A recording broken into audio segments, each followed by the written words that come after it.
Before the first war. Before the first kingdom. Before any king ever sat on any throne. There was a woman. And she was not just any woman. She was the first woman. The mother of every living thing that has ever breathed, bled, or been buried in African soil. Her name was Abuk.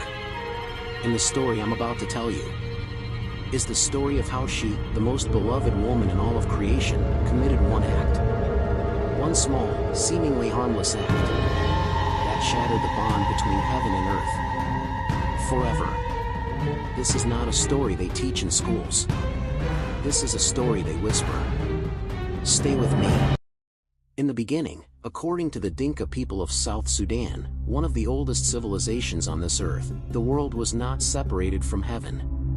Let me say that again. Heaven and earth were one. The sky sat so close to the ground that if you reached up, just reached up, you could touch it with your hand. You could feel the warmth of the gods on your fingertips. The creator god, Nyalek, the god of sky and rain and all things living, he did not watch humans from a distance. He was near. So near, you could hear his breathing in the wind. And living among the first people was Abuk. She was not ordinary.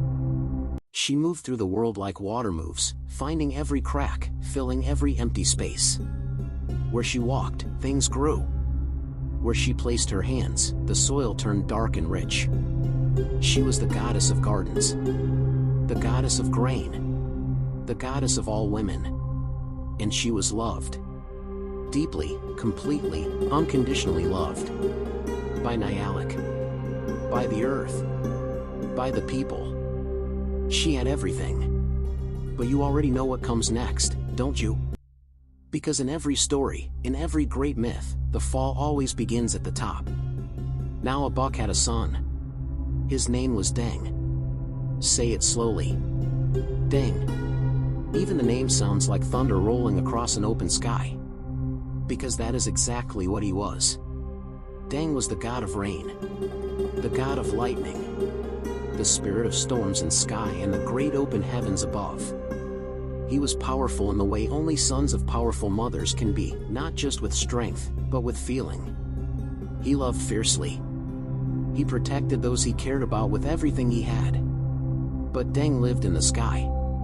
Up above, in the realm of Nyalek. And every time the rains came, every time lightning cracked across the horizon and the heavens opened, that was Deng. Reaching down.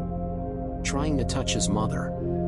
Because even gods miss their mothers. And Abuk would look up at the sky during a storm and smile. Because she knew. She always knew it was him. Now in those days, Nyalek, the creator, had given the first people one rule. Just one. It was not a complicated rule. It was not a cruel rule. In fact, by any measure, it was a generous rule. Nyalek said, "You may plant. You may harvest. You may eat of everything that grows. But you must use only a small hoe. You must take only what you need. And you must never, never swing a long-handled tool too high into the air." That was it. That was the whole rule. Don't swing anything too high. Because the sky was low. And the sky was alive. And to strike it carelessly would be an insult, like swinging your fist at a guest in your own home. Abuk understood this. Everyone understood this. And for a long, long time, everything was peaceful. But peace, as we all know, has a way of making people comfortable. And comfort has a way of making people careless. It happened on an ordinary day. Not a special day. Not a cursed day. Just a day. Abuk was grinding grain. She had more to grind than usual. Her garden had given abundantly that season, and she was grateful, and she was humming to herself, and the world was warm and golden and good. And without thinking, without even realizing what she was doing, she reached for a longer pestle. A longer handle. Because her back was tired. Because the work was long. Because it would be easier. She raised it above her head. And the top of the pestle struck the sky. It wasn't violent. It wasn't loud. It was almost gentle, like the first crack in a beautiful pot.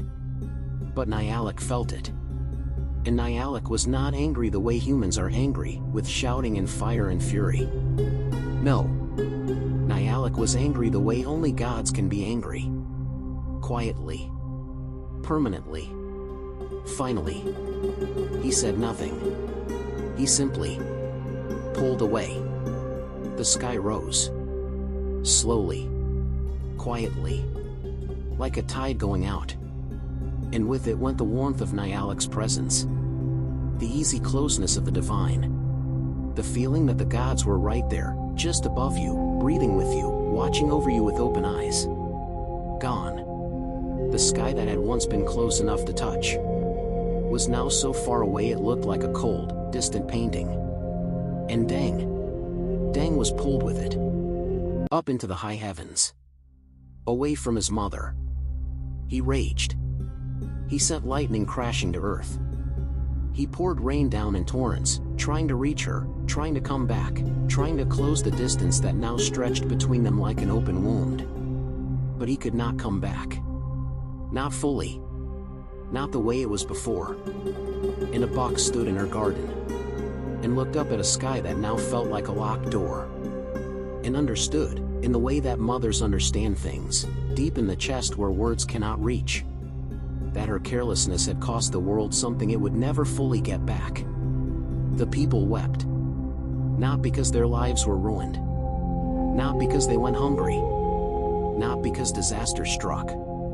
They wept because they remembered what closeness felt like. And now it was gone. And the loss of something beautiful, even when you are still alive and still fed and still breathing, is its own kind of grief.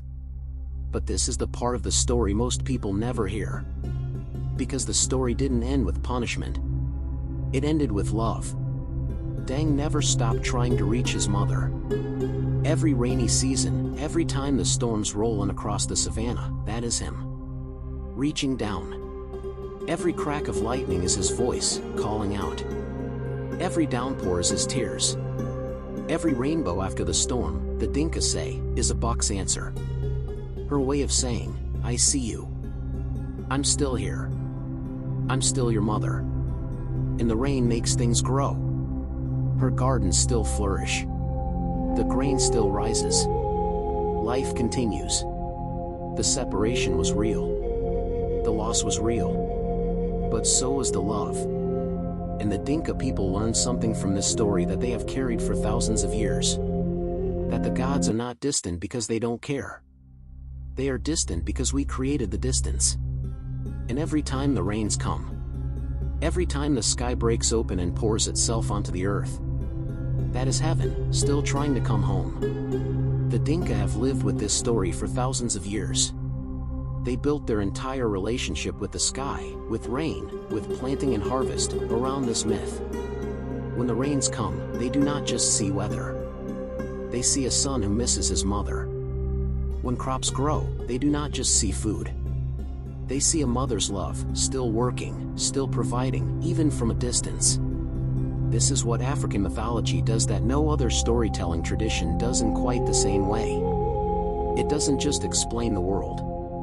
It makes the world feel like family.